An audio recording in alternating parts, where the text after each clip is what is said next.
Hello, little man. Boy, I sure heard a bunch about you. See, me and your old man,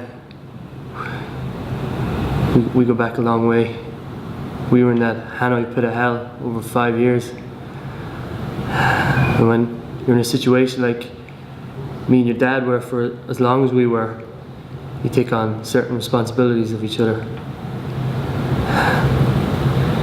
And if it turned out that I hadn't made it, it'd be Major Coolidge talking to my boy, Jim.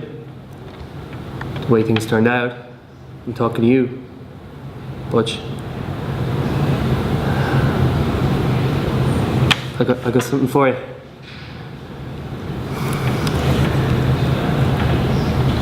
This watch was first purchased by your great-grandfather during World War I. It was bought in a little convenience store in Knoxville, Tennessee. Made by the first company ever to make a wristwatch. Up till then, they just carried pocket watches. It was bought by a doughboy, private doughboy, Bryan Coolidge, on the day he set sail for Paris. This was your granddaddy's war watch. He wore it every day he was in that war. And when he finished, returned home to your grandmother, great-grandmother, he took off the watch, put it in a coffee can, and that coffee can is where it stayed. Until your granddad, Dane Coolidge, was called upon once again by his country to go overseas and fight the Germans. This time they called it World War II. Your great-granddaddy, he gave that watch to your granddad for good luck. Unfortunately, Dane's luck wasn't as good as his old man's. He was a Marine. He was killed along with all the other Marines at the Battle of Wake Island. Your granddad, he was facing death and he knew it. None of those boys had any illusions about getting off that island alive.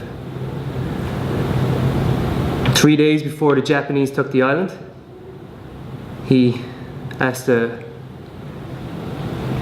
gunner on a naval transport, the name of Monaki, a man he'd never met before in his life, to deliver to his infant son, who he'd never seen before in the flesh,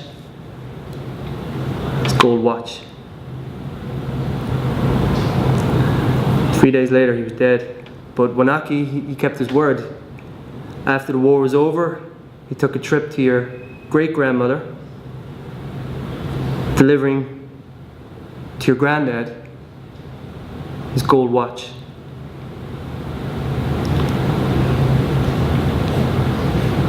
This watch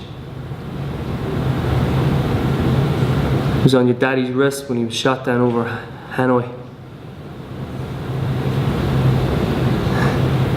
He was captured, he was put in a Vietnamese prison, and he knew if the gooks ever saw the watch, they'd confiscate it, take it away. And the way he looked at it, this watch was your birthright.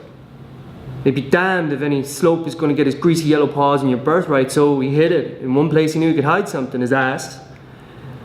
And he wore, 5 long years he wore this up his ass, and he died of dysentery, and he gave me the watch, and I hid this uncomfortable hunk of metal up my ass 2 years. 7 years later,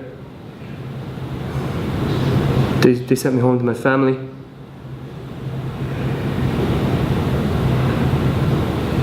And now, little man,